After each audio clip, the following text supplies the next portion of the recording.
그때 며느리가 햇반을 식탁 위로 탁 하고 던졌어요. 이거나 드시고. 제발 돌아가세요. 보기 싫어요. 정말? 피가 거꾸로 솟는 것 같았어요. 수년을 참아온 제가 한심하게 느껴질 정도로.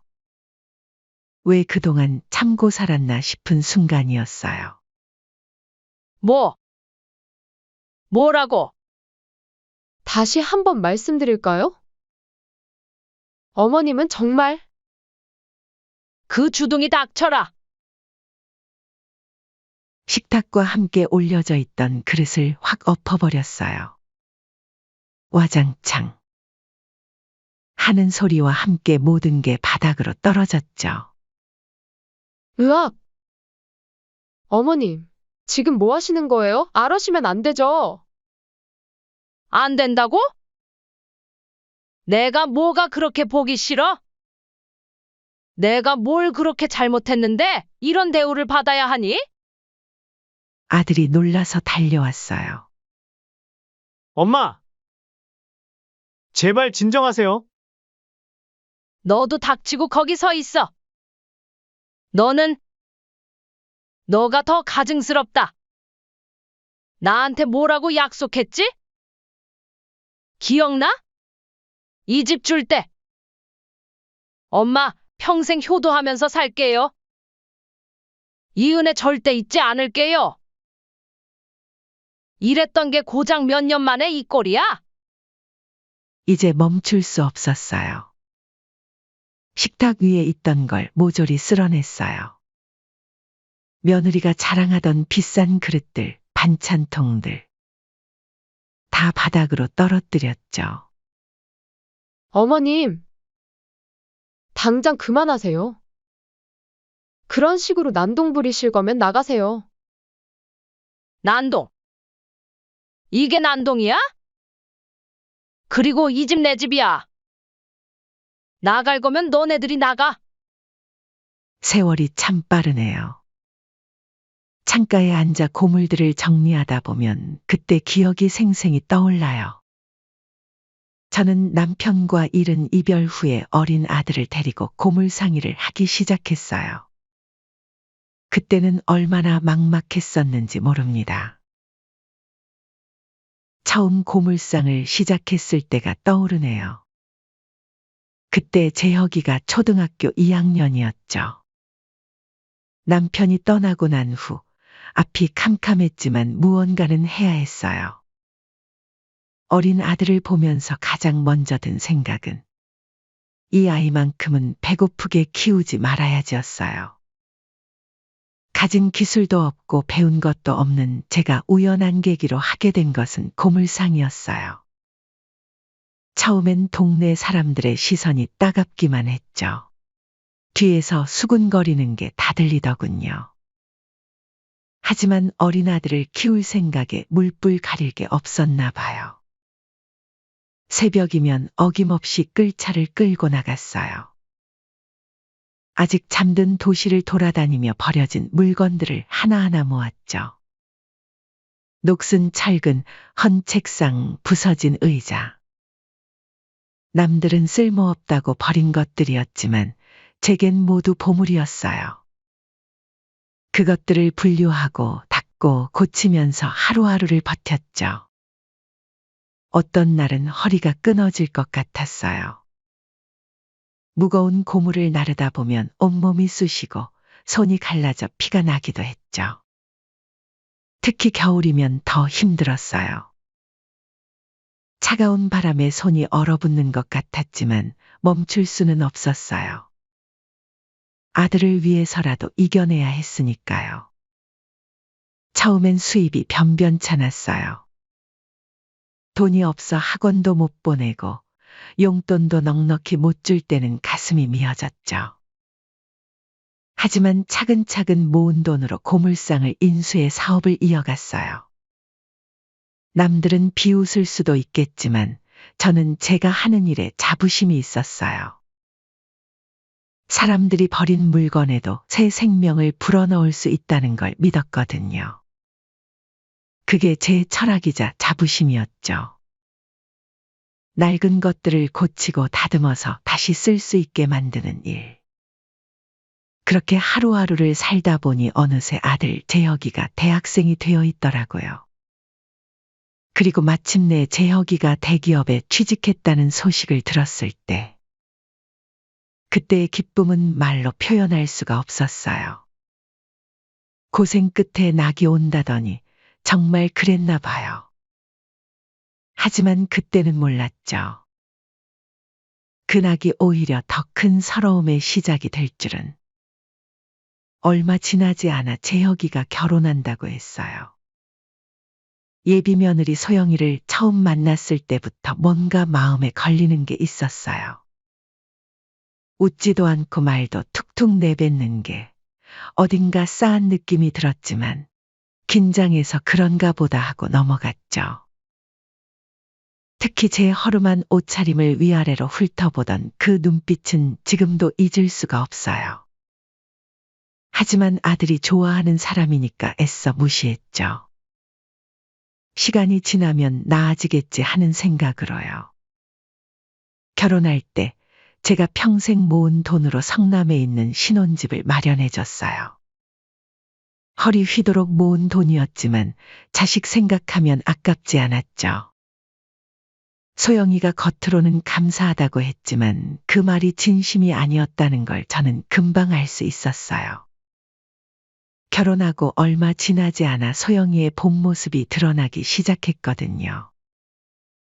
제가 정성껏 담근 반찬은 늘 냉장고 구석에 처박혔고 가끔 찾아가도 반갑게 맞아주는 법이 없었어요. 명절 때도 친정에 먼저 가봐야 해요. 라는 말이 늘었고 전화도 점점 뜸해졌죠. 아들과 통화를 해도 바빠서요. 라는 말뿐이었어요. 한 달이 넘도록 연락이 없다 반찬 좀 해달라는 말에 찾아갔던 날. 그날의 기억이 아직도 선명해요. 문 앞에서 며느리의 차가운 눈빛을 마주했을 때의 서러움이란. 어머님. 그거 거기 두고 그냥 가세요.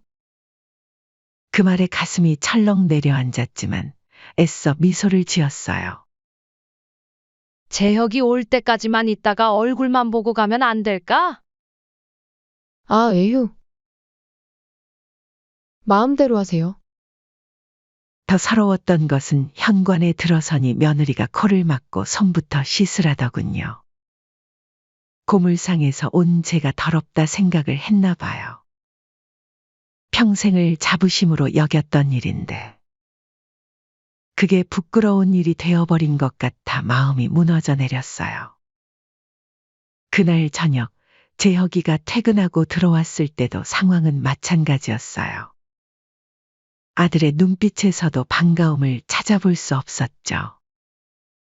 제가 아들을 반기자 아들은 본체도 안 하고 저희는 외식하기로 했어요. 이제 얼른 돌아가세요. 라는 말만 돌아왔죠. 시간이 지날수록 며느리의 차가운 태도는 시간이 갈수록 더 노골적으로 변해갔어요.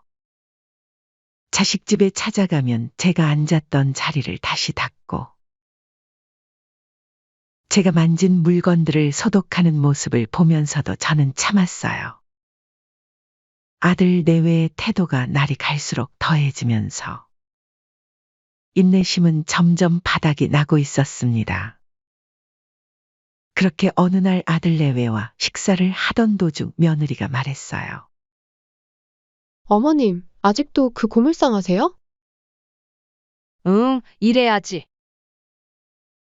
가만히 있으면 뭐 하겠니? 이제 그만하시는 게 어떠세요? 저희 체면도 있는데.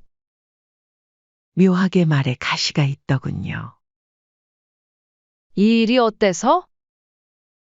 이걸로 네 남편 재혁이 대학까지 보내고 심지어 이 집도 샀잖니?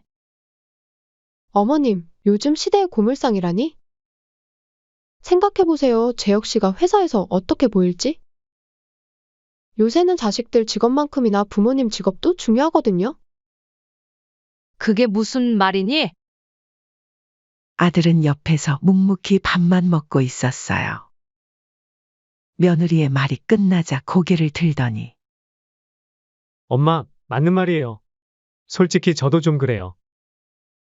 나이도 있으신데. 이제 쉬세요. 내가 그렇게 생각하는 줄은 몰랐구나. 밥맛이 뚝 떨어졌어요. 평생 자부심으로 살아온 일인데 부끄럽다니. 그렇게 밥을 먹고 잠시 화장실에 다녀오는데 안방에서 들려오는 목소리에 발걸음을 멈췄어요. 여보, 어머님 좀 어떻게 해보면 안 돼요? 솔직히 다른 사람들한테 시어머니 직업 말하기도 쪽팔리고. 차라리 주부였으면 주부였지 고물상이 뭐야.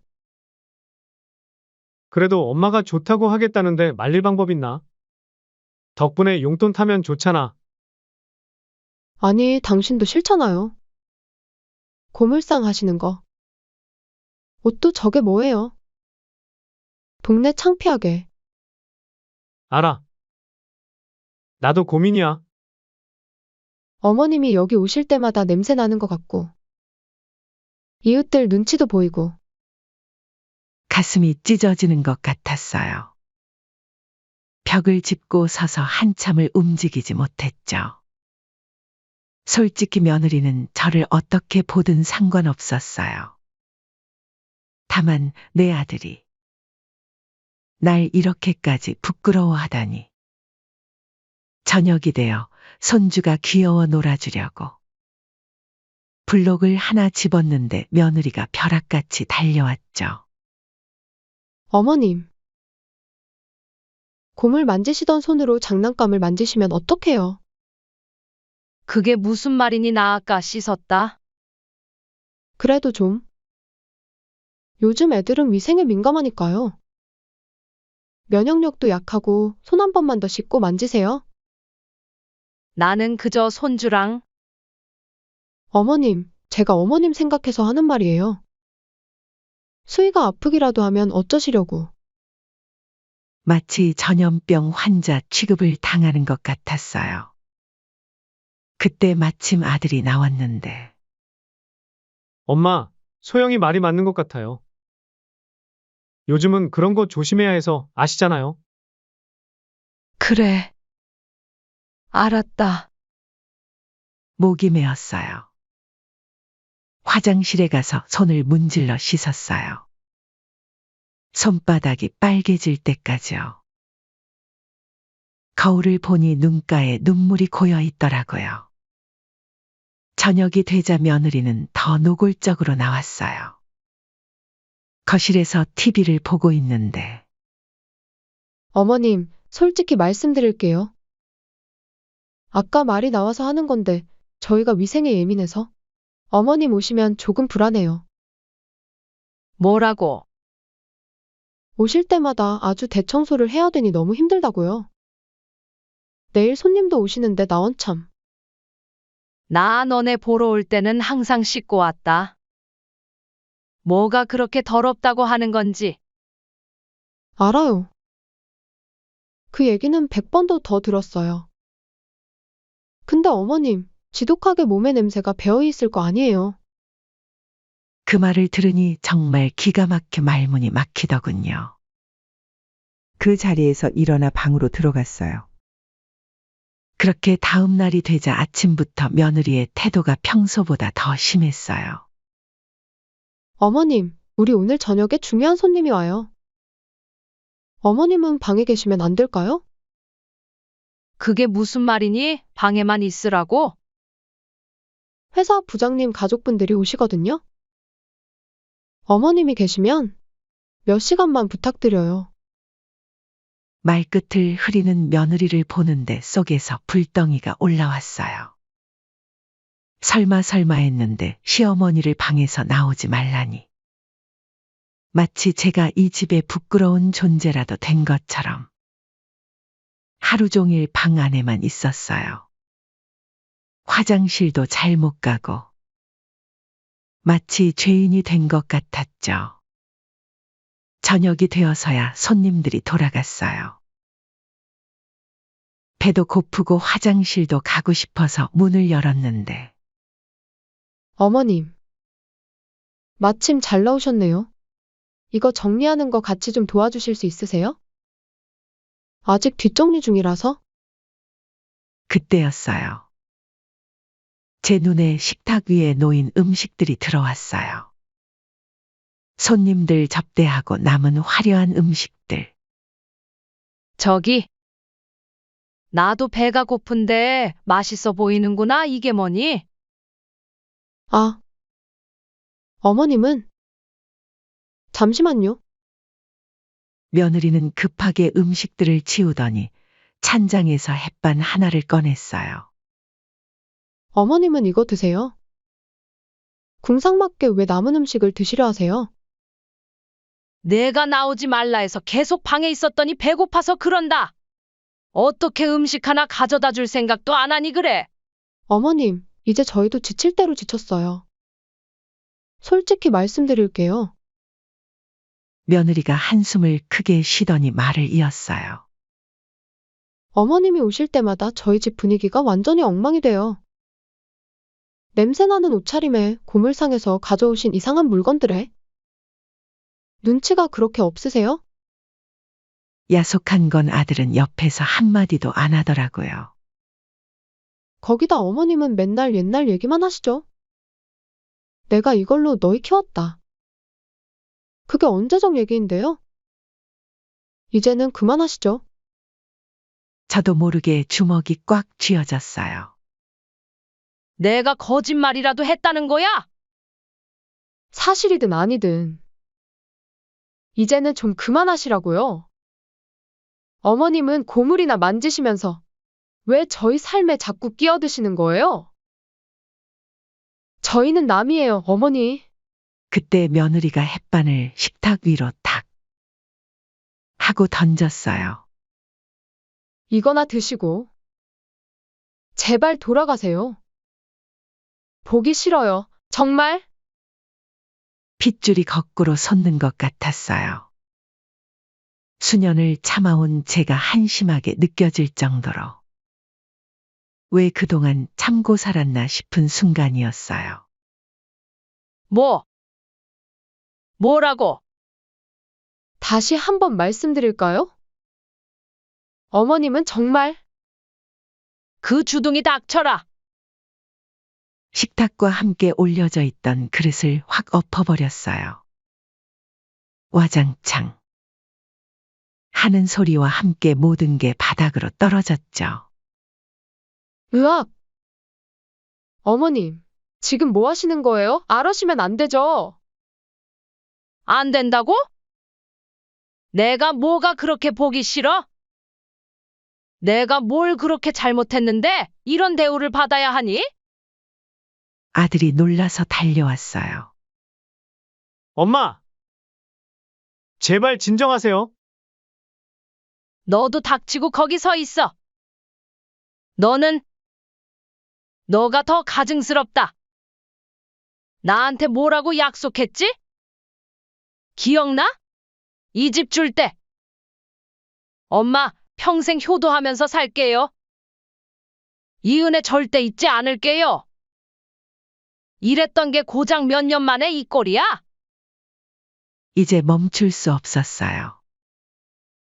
식탁 위에 있던 걸 모조리 쓸어냈어요. 며느리가 자랑하던 비싼 그릇들, 반찬통들.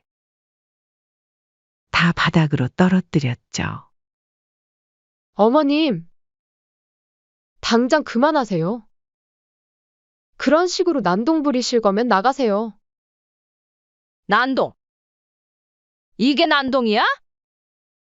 그리고 이 집 내 집이야. 나갈 거면 너네들이 나가. 그러더니 며느리가 휴대폰을 들더군요. 이러시면 경찰에 신고할 수밖에 없어요. 그래?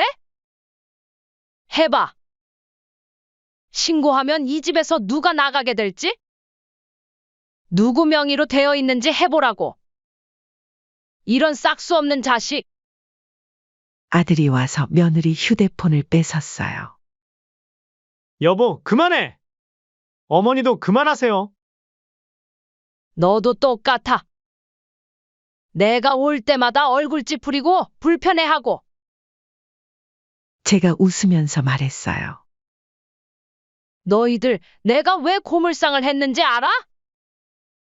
너 먹여 살리려고 평생을 그 고물더미에 묻혀 살았어. 근데 이제 와서 이 어미가 부끄럽다고? 이런 천벌 받을 놈. 너넨 내 고물상에 있는 고물만도 못하다. 냉장고로 가서 며느리가 구석에 처박아뒀던 제 반찬통들을 모조리 꺼냈어요. 이것 봐. 내가 정성 들여 만든 반찬들 다 곰팡이 피었네. 너희 마음처럼. 반찬통을 하나씩 바닥에 던졌어요. 며느리는 소파에 주저앉아 울기 시작했고 아들은 어쩔 줄 몰라 하며 서 있었죠. 너네들 베푸는 내 인내심은 이제 한계다. 이 집 내놓을 거야. 싹 다 나가라. 가방을 집어들었어요. 가만히 계세요. 대체 왜 이러시는 거예요? 어디 가시려고? 됐다. 더 이상 나 찾지 말거라. 현관으로 향했어요. 아들이 붙잡았지만 뿌리쳤죠. 엄마. 제가 잘못했으니까 애기 좀 하고 가세요. 늦었어. 이제 와서 뭘? 문을 열며 마지막 말을 남겼어요. 아들아, 난 너를 그렇게 키운 적 없다. 사람을 급으로 나누는 것도 모자라 엄마까지 이렇게 홀대하다니? 그렇게 아들 집에서 나와 밤거리를 걸으면서 이상하게도 마음이 편안해졌어요. 30년 동안 참아온 게 이렇게 많았다니. 이제는 돌아가지 않을 거예요. 내 자존심을 지키면서 떳떳하게 살아갈 거예요. 택시를 타고 가면서 창밖을 봤어요. 달이 참 밝더군요. 그 달빛 아래서 전 이제 당당하게 걸어갈 수 있을 것 같았어요. 자식 새끼 다 필요 없다. 이젠 나를 위해서 살아야지. 그날 이후 아들과 며느리의 연락이 계속 왔어요. 엄마, 제발 돌아오세요. 어머님, 정말 죄송합니다. 기가 막히죠. 평생 조곤조곤 좋은 게 좋은 거지라며 오냐오냐 해주다. 막상 화를 내니 달라진 태도 야속하더군요. 하나도 답장하지 않았어요. 이제 와서 뭘 더 말하겠어요. 밥상은 엎었지만 제 마음은 다시 똑바로 세웠으니까요. 고물상으로 돌아와 보니 달빛에 비친 고물들이 반짝거리더군요. 누군가는 버린 것들이지만 제겐 이게 보물이었어요. 이걸로 아들 키우고 집도 사주고. 근데 그 아들은 이제 이게 부끄럽대요. 그날 밤 오래된 서랍을 뒤적이다가 재혁이가 어렸을 때 쓴 편지를 발견했어요. 엄마, 커서 꼭 효도할게요. 사랑해요. 그 편지를 보면서 웃음이 났어요. 씁쓸한 웃음이었죠. 너도 이제 커서 나를 부끄러워하는구나.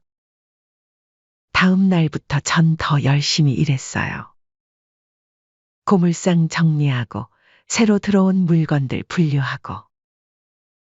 바쁘게 지내다 보니 마음도 조금씩 편해지더군요. 그 사이에 아들 집도 내놓았죠. 일주일쯤 지났을까. 아들이 고물상으로 찾아왔어요. 엄마, 대체 누구 집 아들이신데 엄마라고 부르는 거예요? 저는 당신 같은 아들 둔 적 없수다. 잘못했어요. 제가 너무 어리석었어요. 이제 와서 엄마가 이 일을 왜 하시는지. 이제야 알 것 같아요. 아들이 눈물을 보이더군요. 하지만 전 쉽게 마음을 열 수 없었어요. 너네들이 그동안 해왔던 행동들 되돌아봤니? 그게 얼마나 모욕적인지 알아? 평생 너희 뒷바라지하고 집까지 사준 엄마한테.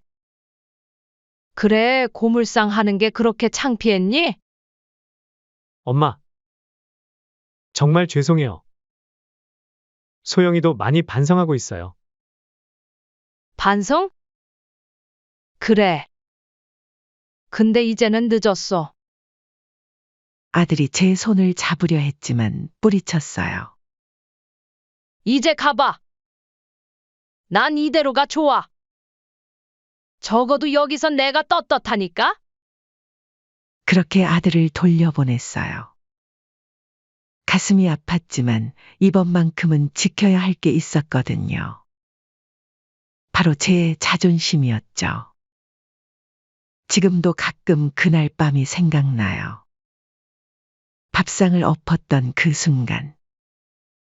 처음엔 미안한 마음도 들었는데, 이제는 그게 제 인생의 전환점이었다는 생각이 들어요. 눈앞에서 햇반이 던져졌을 때 느꼈던 그 모욕감. 그건 말로 표현할 수 없어요. 30년 동안 제가 받아온 모든 차별과 무시를 상징하는 거였죠. 그래서 전 그걸 받아들일 수 없었어요. 이제는 더 당당해졌어요. 제 직업은 버려진 걸 살리는 일. 그게 제 천직이에요. 누가 뭐래도 전 후회하지 않아요. 그날 밥상을 엎은 것도, 이렇게 혼자 사는 것도. 때론 자신의 자존심을 지키기 위해서는 과감한 결단이 필요한 법이니까요. 사실 아들 내외의 진심 어린 사과가 거짓은 아닌 것 같았어요. 하지만 이미 깨진 신뢰는 돌이킬 수 없었죠. 어머님, 저희 집. 아니, 어머님 댁에서 나가면 저희는 어디로 가야 하나요? 그건 내 문제야. 난 이미 부동산에 연락했고, 한 달 후면 새 주인이 들어올 거야. 엄마, 제발 한 번만 더 기회를. 기회. 내가 그동안 너희한테 몇 번의 기회를 줬는지 알아? 이제는 정말 끝이야. 한 달 안에 이사 나가. 새 주인한테 패 끼치지 말고. 어머님, 저희가 잘못했어요. 제가 너무 교만했어요. 맞아. 내가 교만했어. 근데 그 교만이 얼마나 큰 상처를 줬는지도 알아야지. 며느리는 계속 눈물만 흘렸어요. 아들은 마지막으로 한 번 더 애원했죠. 그렇게 일주일이 지났어요. 매일같이 찾아오는 아들 내외를 매번 쫓아냈죠. 어떤 날은 마음이 흔들릴 때도 있었지만 그때마다 그들이 던진 햇반이 떠올랐어요. 한 달 후 정말로 집이 팔렸어요. 제가 원하던 가격보다 더 높게 팔렸죠. 아들 내외는 월세 단칸방으로 이사를 갔다고 해요. 엄마, 저희 정말 이렇게 끝나는 건가요? 너희가 선택한 거야. 매각 대금을 받아들고 처음으로 웃음이 났어요. 이상하게도 후련했거든요. 그 돈으로 전 새로운 시작을 했어요. 고물상을 더 크게 확장하고 재활용 센터로 키워냈죠. 김정희님, 우리 재활용센터가 이번에 구청장상을 받게 됐습니다. 친환경에 관심이 많아진 요즘 재활용 센터에도 수요가 많아진 것이 운이 좋았죠. 정부에서는 신사업으로 지정한 것이었어요. 버려지는 것들에 새 생명을 불어넣는 일이 이렇게 가치 있는 일이었다는 걸. 자식에게 얽매이지 않고 저의 일에 집중하니 이제야 많은 사람들이 알아주더군요. 가끔 아들 소식이 들려와요. 월세방에서 어렵게 산다고. 며느리는 맞벌이로 나갔다고 하네요. 어머니, 소식 들었어요. 재활용 센터가 대박이라면서요. 그래서 저희 한 번만 더. 이제 그만해. 나도 이제 새 삶을 살 거야. 내 인생에서 자식이란 이름의 짐을 내려놓으니 어깨가 가벼워졌어요. 이제는 내가 하고 싶은 일, 내가 가치 있다고 믿는 일을 하면서 살아가고 있죠. 매주 토요일이면 지역 노인정에서 무료 급식 봉사도 해요. 거기서 만난 할머니들이 제 진짜 가족이 됐어요. 정희 씨, 대단한 것 같아. 지치도 않나 봐? 아이고, 정희님 덕분에 우리가 이렇게 웃으며 살아요. 버려진 물건에 새 생명을 불어넣듯 제 인생도 새롭게 태어났어요.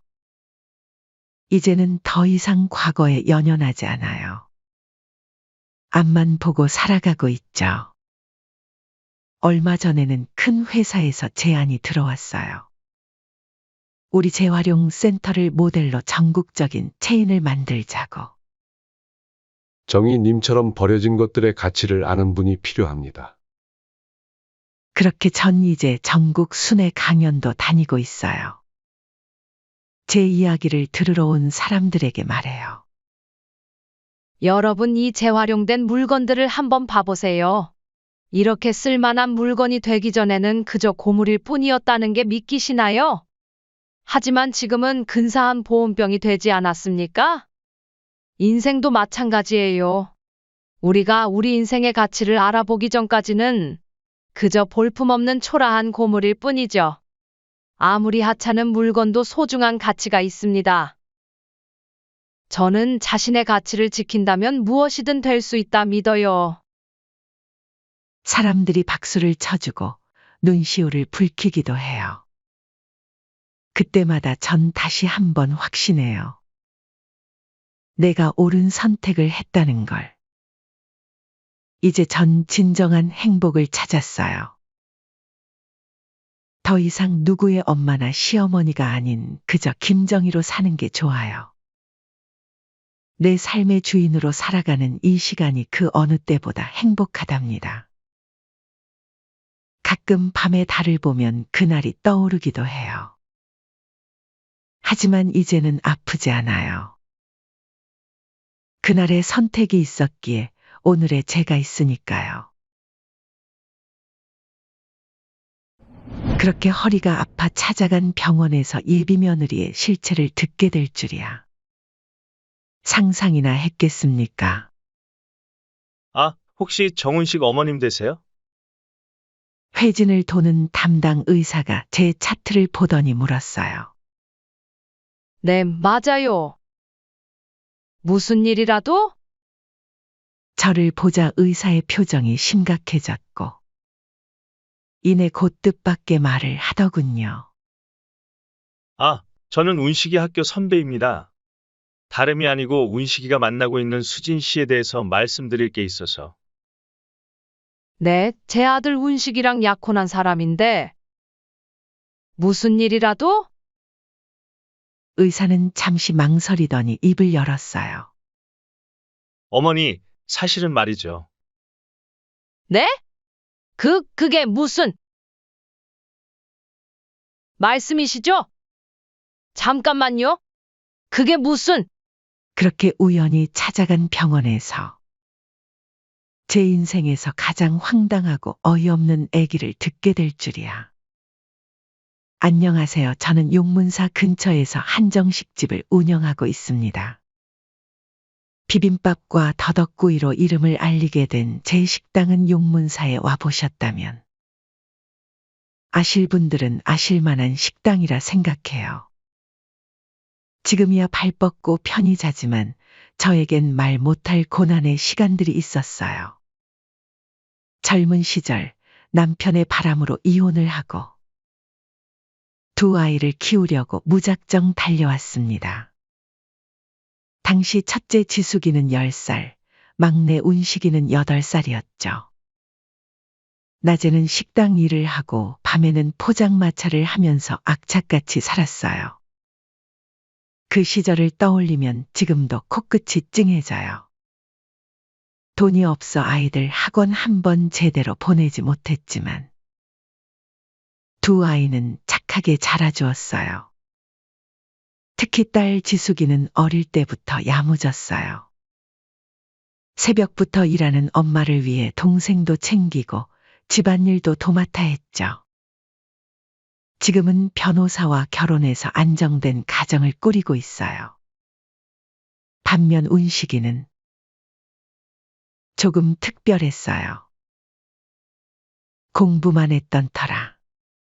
공부는 잘했지만 세상 물정을 통 모르는 아이였죠. 의대에 들어가고 의사가 됐지만 그 순수함은 여전했어요. 그래서 늘 걱정이었죠. 엄마, 제가 결혼할 사람을 만났어요. 그날은 평소처럼 주방에서 일하고 있을 때였어요. 갑자기 찾아온 운식이가 한 말이었죠. 38년 동안 여자친구 한 명 집에 데려온 적 없던 아들이었기에 저는 깜짝 놀랄 수밖에 없었어요.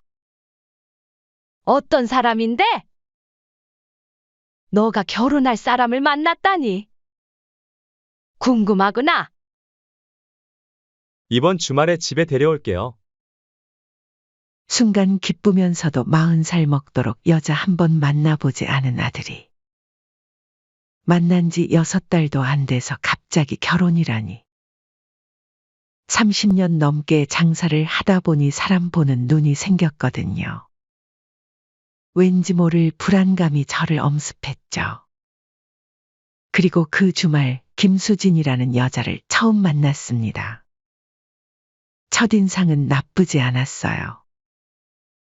32살의 그녀는 단정한 외모에 예의 바른 인사까지. 겉으로 보기엔 나무랄 데 없어 보였죠. 수진 씨는 지금 무슨 일을 하고 계신가요? 살짝 걱정되는 마음에 조심스레 물어봤어요. 아, 지금은 잠시 쉬고 있어요. 너무 걱정하지 마세요, 어머니. 운식 오빠가 결혼하면 필라테스 가게를 차려준다고 했거든요. 그 말을 듣는 순간 등줄기가 서늘해졌어요. 그래요? 아들이 가게를 차려준다 했다고요?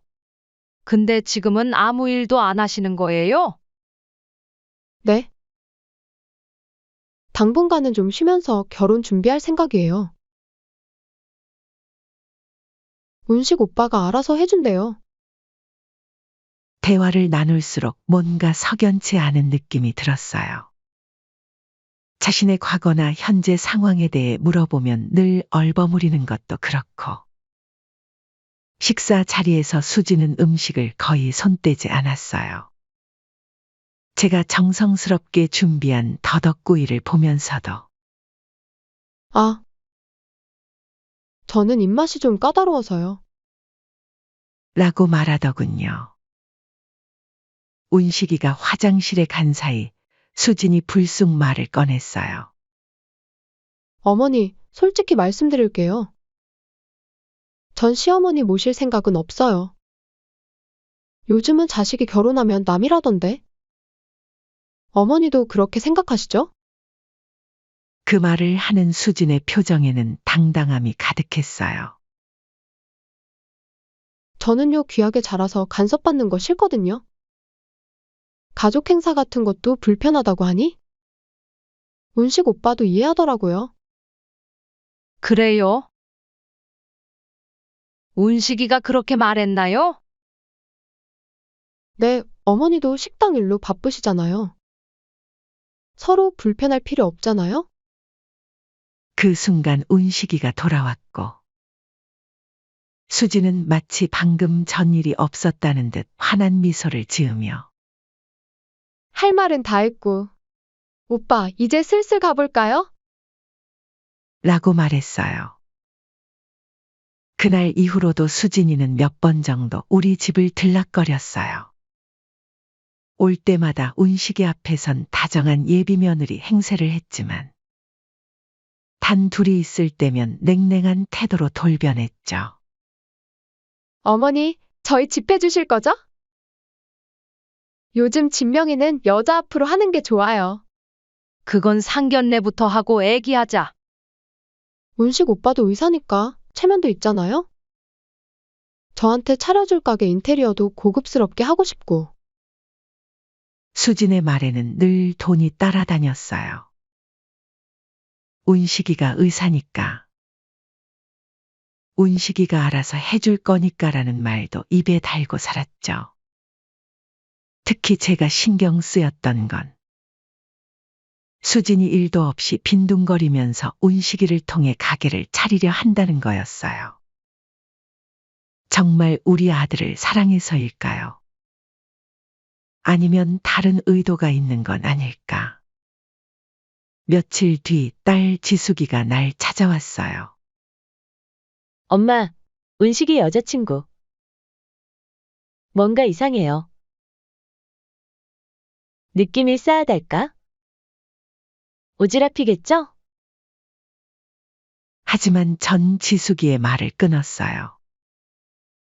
며느리가 될 사람의 욕을 하는 건 좋지 않아 보였거든요. 우선은 시간이 있으니 지켜보자. 하지만 이런 제 우려가 현실이 되는 데는 그리 오래 걸리지 않았어요. 그러던 어느 날 허리 통증이 심해져서 운식이의 추천으로 아들 대학 선배가 있는 병원에 가게 됐어요. 그리고 그곳에서 저는 상상도 못할 충격적인 이야기를 듣게 되었죠. 어머니, 디스크가 꽤 심한데요? 수술이 필요할 것 같은데. 어머니, 제가 있는 병원보다 여기서 수술 받으시는 게 좋을 것 같아요. 우리 선배가 있는 병원인데 이쪽으로는 최고예요. 수술 당일 아들 운식이는 수진이와 함께 병원에 왔어요. 수진이는 운식이 앞에서 극진한 관심을 보였죠. 오빠, 어머님 수술 끝나실 때까지 내가 있을게요. 오빠는 병원 가셔야 하잖아요. 하지만 정작 운식이가 병원에 가고 나자 수진이도 어디론가 사라져버렸어요. 수술은 잘 끝났고 회복실에서 쉬고 있을 때였죠. 아, 혹시 정운식 어머님 되세요? 회진을 도는 담당 의사가 제 차트를 보더니 물었어요. 네, 맞아요. 아, 운식이 어머님이시구나. 안 그래도 한번 뵙고 싶었어요. 운식이랑 저랑 학교 다닐 때 친했어요. 그나저나, 어머니, 사실 드릴 말씀이 있습니다. 의사의 표정이 심각해졌어요. 병실 문을 닫고 의자에 앉으시더니 조심스럽게 말을 꺼내셨죠. 운식이랑 약혼한 수진 씨에 대해서요. 네? 혹시 무슨 일이라도? 운식이 선배는 잠시 망설이더니 입을 열었어요. 어머니, 사실 그 분에 대해서 좀 말씀드려야 할 것 같아요. 제가 아는 동료 의사만 해도 둘이나 그 분한테 피해를 봤거든요. 피해라뇨? 무슨 말씀이시죠? 김수진 씨는 의사들 사이에서는 꽤 악명 높은 분이에요. 전문직 남성들을 상대로 결혼을 미끼로 접근하는 것으로 유명하죠. 잠깐만요. 그게 무슨... 제 친한 후배가 첫 번째 피해자였어요. 처음에는 토익 강사라고 했대요. 그러다가 일시적으로 쉬고 있다면서 결혼하면 가게를 차려달라고. 결혼식 직전에 5천만 원을 받아내고는 잠적했죠. 말씀을 듣는 내내 머리가 어지러웠어요. 하지만 한편으로는 그래서 그랬구나 싶었죠. 최근에는 성형외과 박상현 선생님한테도 접근했더라고요. 운식이랑 동시에 만나면서 운식이도 이 사실을 알고 있나요? 다들 얘기했죠. 하지만 운식이가 워낙 그 여자한테 빠져 있어서 형들이 질투해서 그런다면서 그럴 리가 없다고 화를 내더라고요. 어머니, 제가 직접 나서서 말씀드리는 게 조심스럽지만 이대로 두면 운식이가 큰 상처를 받을 것 같아서요. 집으로 돌아오는 길, 머릿속이 복잡했어요. 이대로 가만히 있을 순 없었지만 증거 없이 아들에게 말했다간 오히려 역효과가 날 것 같았죠. 그날 저녁 딸한테 전화를 했어요. 지수가, 엄마가 부탁할 게 있어. 네, 엄마. 무슨 일이세요? 운식이 그 여자. 좀 알아봐 줄 수 있겠니?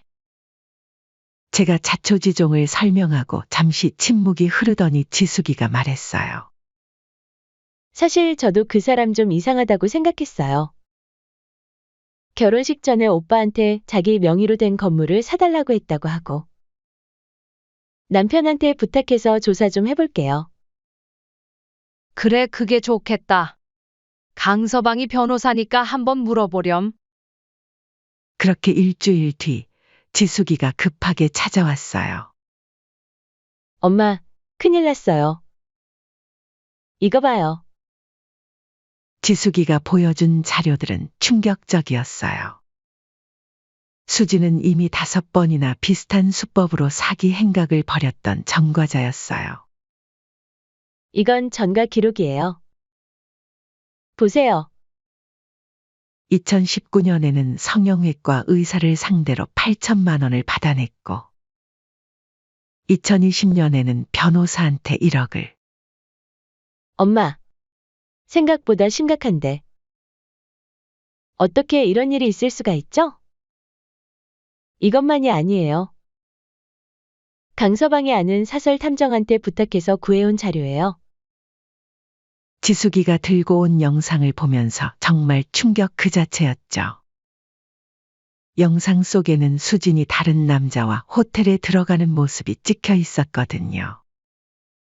이틀 전에 찍은 거예요. 성형외과 의사랑 오빠랑 만나면서 동시에. 그렇게 상견례 전날. 저는 모든 증거를 들고 상견례 자리에서 폭로하기로 결심했어요. 감히 내 아들을 건드려? 상견례 당일이 되었죠.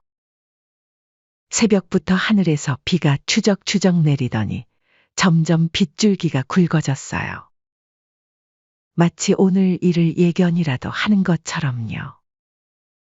평소 같았으면 이런 날씨에 한숨이나 쉬었겠지만 그럴 겨를도 없었어요. 호텔 레스토랑으로 가는 차 안에서 운식이가 물었어요. 엄마, 오늘따라 왜 이렇게 조용하세요? 그냥 좀 피곤해서. 좋은 날 인상 피시고 웃으세요. 우리 엄마 긴장하셨구나? 하하. 대답을 얼버무렸어요. 가방 속에 서류 봉투가 제 마음을 무겁게 누르고 있었거든요. 아들은 여전히 아무것도 모르는 듯 했어요. 드디어 상견례도 하네요. 아들 결혼하면 소원이 없다면서 걱정하시더니 이제는 좋으시죠? 아들의 밝은 미소를 보니 더욱 마음이 아팠어요. 하지만 이제 돌이킬 수는 없었죠. 오늘 모든 걸 밝혀내야만 했어요. 레스토랑에 도착하자마자 운식이는 계속 시계만 보고 있었어요. 약속 시간이 다가올수록 아들의 얼굴에는 초조함이 가득했죠. 엄마, 수진이가 연락도 없어요. 늘 이러는 건 아닌데. 시간이 흘러도 수진 모녀는 나타나지 않았어요. 10분, 20분, 30분. 40분이나 지난 후에야 그들이 모습을 드러냈죠. 아이고, 죄송해요. 길이 막혀서. 많이 기다리셨죠? 수진의 어머니는 사과의 기색도 없이 당당하게 들어왔어요. 마치 자기들을 기다리는 게 당연하다는 듯이요. 우리 수진이가 좀 늦잠을 자서. 원래 미인은 늦잠 잔다고 하잖아요. 귀한 집딸이니 너그러이 봐주세요. 호호. 농담이에요. 농담. 인상 피세요, 사돈. 저도 모르게 손에 힘이 들어갔어요. 수진이가 평소에도 좀 예민해서 음식도 아무거나 못 먹어요. 이 정도 레스토랑이면 괜찮나? 안사도는 음식도 제대로 시작하기 전부터 불만을 토로했어요. 메뉴판을 보더니 인상을 찌푸리며 말했죠. 여기 와인 리스트가 0. 프랑스 와인은 이것밖에 없나요? 우리 수진이가 평소에 마시던 건 하나도 없네. 순간 기가 차더군요. 그래도 꾹 참았어요. 주도권은 저에게 있으니 우선 애기라도 들어봐야겠다 싶었죠. 그나저나 사돈, 아들이 의사면 시댁에서도 좀 준비를 제대로 해야 하는 거 아닌가요? 무슨 말씀이신지? 아이고, 모르시는 척 하시네. 우리 수진이가 얼마나 귀한 몸인데. 수진이가 청담동에서 필라테스 학원 할 때 얼마나 잘 나갔는데요. 근데 결혼하겠다고 이제 아무것도 없이 시집을 가려고 하잖아요. 엄마도 참. 그런 얘기는 왜? 사실이잖아. 이렇게 내려놓고 시집 갈 거면 시댁에서도 보상이 있어야지. 신혼집도 얘기해 보셔야죠. 저는 마지막으로 한 번 더 수진의 눈을 바라봤어요. 그녀의 눈에는 아무런 죄책감도 보이지 않았죠. 참을 만큼 참았어요. 이제는 제가 우리 아들을 지켜야 할 때였죠. 어머니, 그건 나중에. 무슨 나중은? 지금 얘기해야죠. 강남으로 알아보셔야 해요. 의사 사모님이 사는데 변두리에서 살 순 없잖아요. 무슨 말인지 이해하시죠? 꼭 지역을 나눌 필요 있나요? 제가 조심스레 말을 꺼내자 안사도는 코웃음을 쳤어요. 아이고, 시어머님. 세상 물정 몰라 어떡해요? 우리 수진이가 거기서 어떻게 살아요? 대출 끼는 것까지는 양보해서 전세금도 최소 10억은 넘게 생각하고 계셔야 할 텐데. 10억이요? 운식이가 놀란 목소리로 물었어요. 그의 표정이 굳어지는 게 보였죠. 그래요. 요즘 강남 전세가가 그 정도는 돼야죠. 제 딴에는 많이 봐준 거예요. 그리고 진명이도 수진이 앞으로 놓는 게 좋겠어요. 아, 그리고 필라테스 학원도 생각해 보셨죠? 안사돈의 말에 수진이 끼어들었어요. 오빠, 전에 말했잖아요. 결혼하면 학원 차려주신다고. 아들 운식이의 얼굴이 더욱 어두워졌어요. 그건 결혼하고 나중에 천천히 얘기하기로 하지 않았어? 아이고, 무슨 소리예요? 결혼 전에 다 준비돼야죠. 식사가 이어지는 동안 안사돈의 요구사항은 끝없이 이어졌어요. 인내심은 바닥을 치고 있었죠. 예물, 신혼여행은 전부 최고급. 그때마다 운식이의 표정은 점점 더 어두워졌죠. 드디어 때가 왔다고 생각했어요. 가방에서 서류 봉투를 꺼냈죠.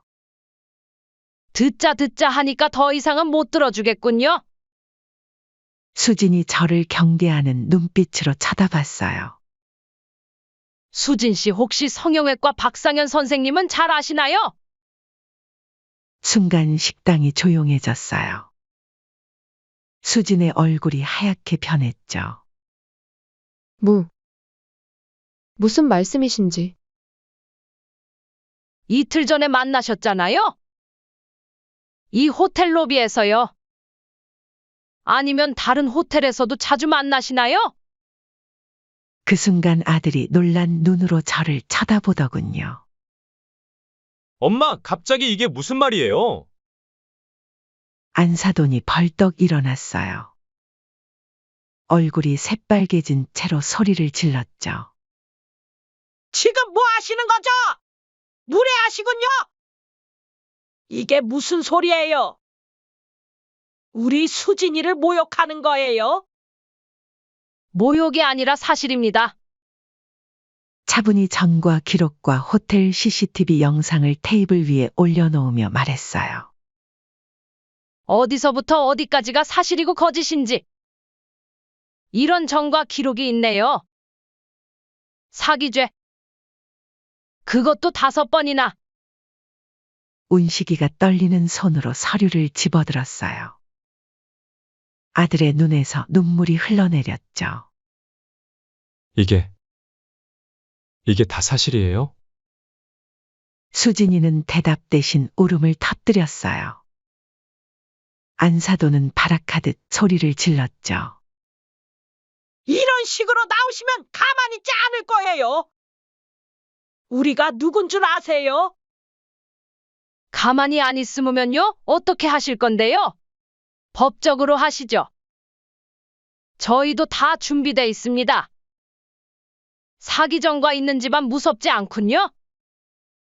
운식이는 충격을 받은 듯 아무 말도 못하고 있었어요. 수진을 바라보는 눈빛이 슬픔으로 가득했죠. 이 결혼은 여기서 끝입니다. 제 선원의 식당은 순식간에 조용해졌어요. 우리 아들을 농락하고 돈만 노리는 사람이랑은 절대 결혼시킬 수 없어요. 안사돈은 테이블을 내리치며 소리를 질렀어요. 당신들이 뭔데? 감히 우리 수진이가 어떤 애인데? 동시에 여러 명의 남자를 만나면서 돈을 뜯어내는 사기꾼이죠. 엄마, 그만하세요. 운식이의 떨리는 목소리가 들렸어요. 아들의 눈에는 눈물이 가득했죠. 수진 씨, 왜 이러셨어요? 전 정말 사랑했는데. 수지는 울음만 터뜨린 채 아무 말도 하지 못했어요. 안사돈은 계속해서 욕설을 퍼부으며 자리를 박차고 일어났고 수지는 그 뒤를 따라 달아났어요. 그날 밤 운식이는 한동안 제 눈을 마주치지 못했어요. 방에 틀어박혀 아무도 만나지 않으려 했죠. 하지만 저는 알고 있었어요. 시간이 지나면 아들도 이해할 거라는 걸. 제가 한 선택이 옳았다는 걸. 아들의 인생을 망치게 할 순 없었으니까요. 폭풍과도 같은 상견례가 끝난 지 한 달이 지났어요. 늦은 저녁 식당 마감 준비를 하고 있는데 누군가 문을 두드리더군요. 비가 추적추적 내리는 날이었어요. 죄송합니다. 저희는 아직 문 열기 전인데. 고개를 들어보니 수진이었어요. 굉장히 초라한 모습이었죠. 눈가에는 짙은 다크서클이, 얼굴은 헬쑥해져 있었어요. 어머니. 목소리도 많이 달라져 있었어요. 예전에 당당하고 도도하던 모습은 온데간데 없었죠. 무슨 일로 왔어요?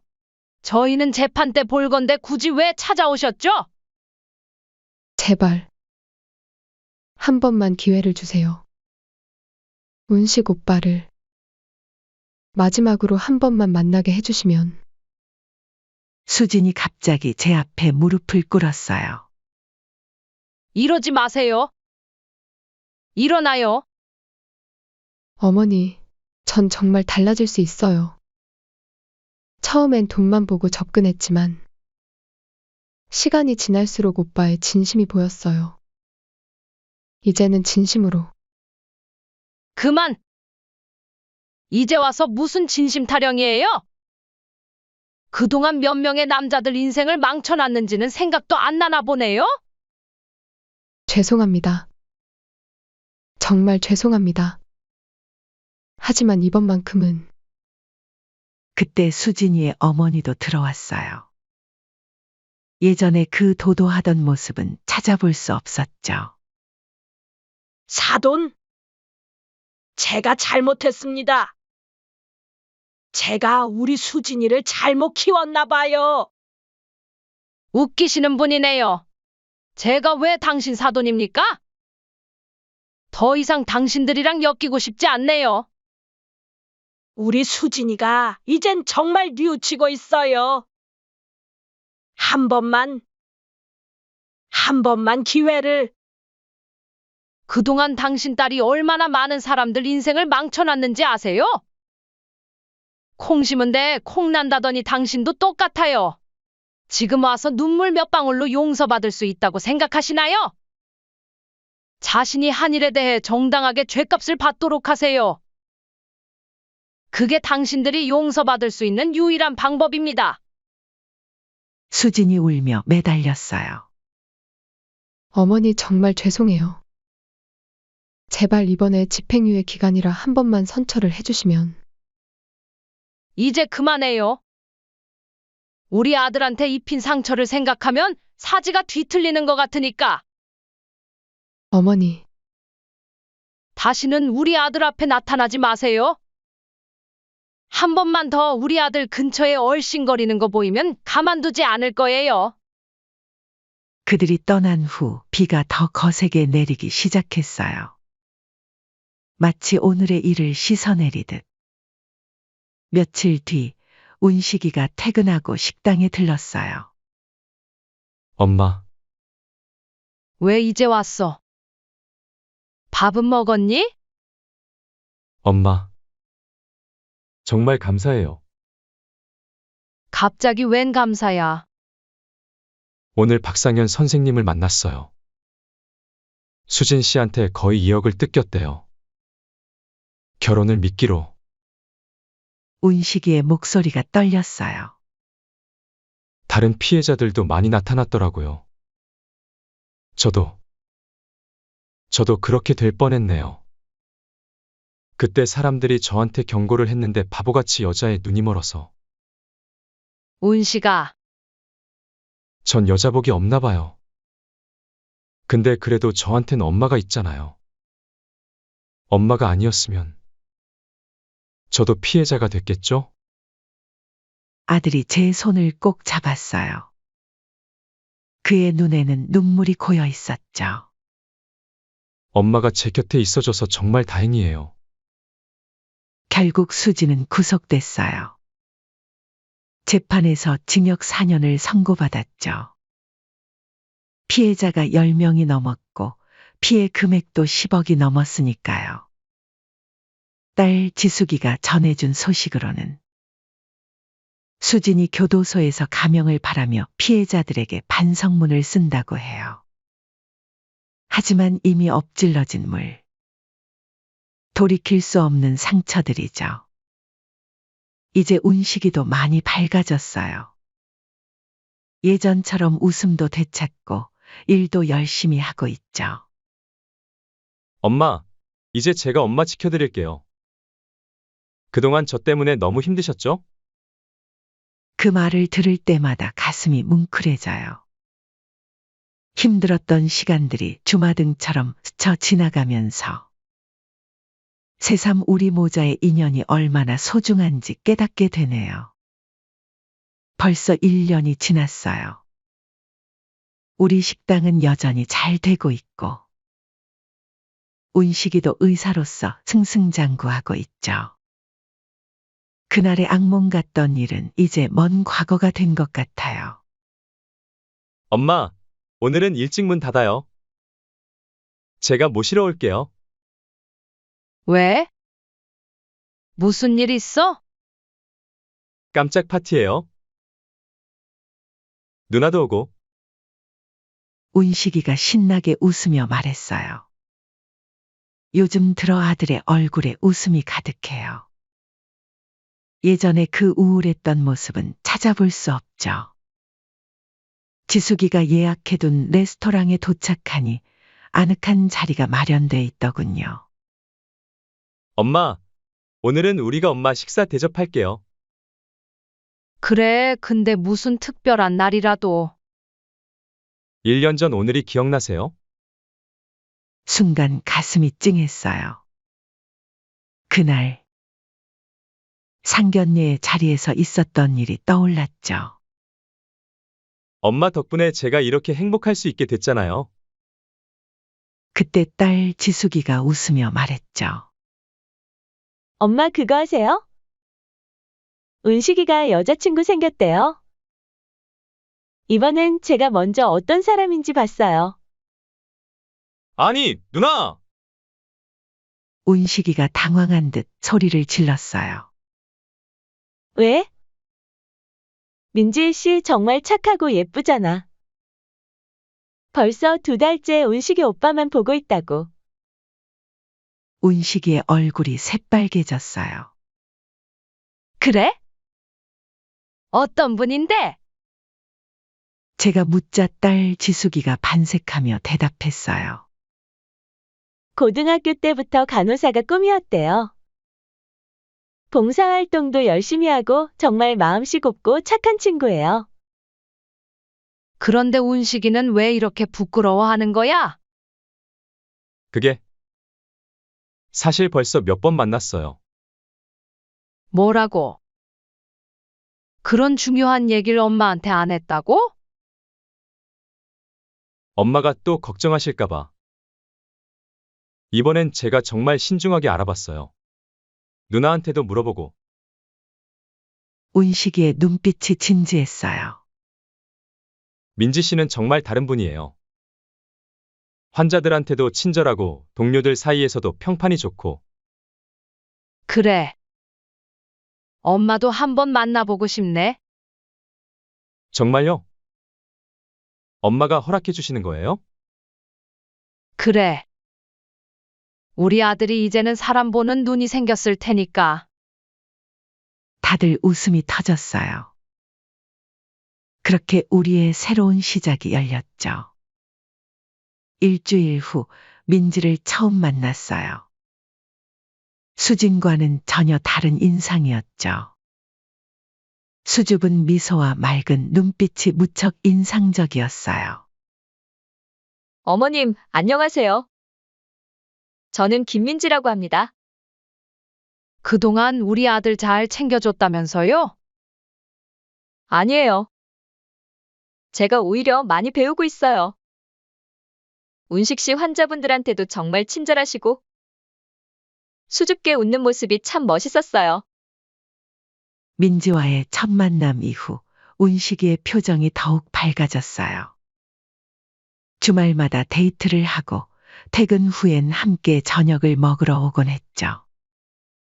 어머님, 제가 요리 배우고 있어요. 다음엔 제가 직접 해드릴게요. 민지는 정말 성실했어요. 일도 열심히 하면서 봉사도 다니고. 그런 모습을 보면서 이번엔 정말 괜찮겠구나 싶었죠. 6개월이 지나고 운식이가 조심스레 말을 꺼냈어요. 엄마, 이번엔 정말 진지하게. 결혼하고 싶어요. 그래. 엄마도 민지가 마음에 들어. 이번엔 상견례도 평화롭게 진행됐어요. 민지의 부모님은 겸손하고 따뜻한 분들이었죠. 저희 민지가 부족하지만 잘 부탁드립니다. 아니에요. 오히려 우리 아들이 많이 배워야 할 것 같네요. 결혼식 준비도 순조롭게 진행됐어요. 엄마, 이제 정말 행복해질 수 있겠죠? 그래. 우리 아들이 이제 진짜 행복을 찾은 것 같네. 요즘은 일요일마다 세 식구가 모여 식사를 해요.